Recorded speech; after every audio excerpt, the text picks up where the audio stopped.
Vilken vän vi har i Jesus.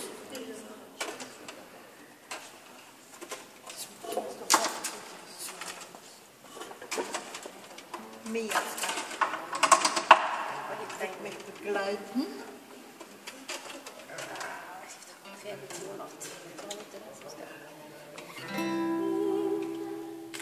Så vilken vän du har i Jesus, så fast kärleksfull och god. När vi tröstas där i pröva oss vill han ge oss kraft och mod. Och han tillstiller av oro, glömmer att vi har en vän som har lovat vara med oss, hjälpa om igen. Har du sorger och bekymmer, är du moderns trött och svag. Jesus hjälper dig att bära dina bördor dag för dag. Han som gråter tårar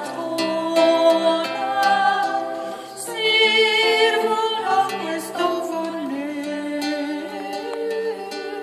Den som sörjer vill han trösta, och den som vacklar ger han stöd.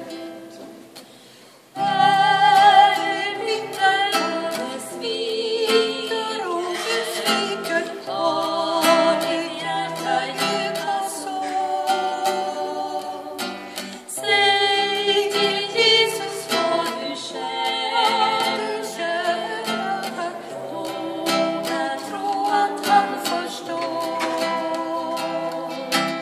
Han som tar vår synd och plåga i sin egen kropp en gång, älskar oss och ger oss vila, tänder hopp och föder sorg.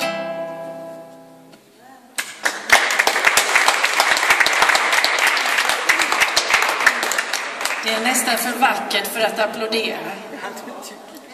Det tyckte Greta också. Det är Herren som tillgår.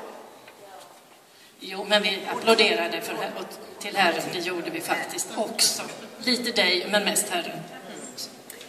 Har du en sån till?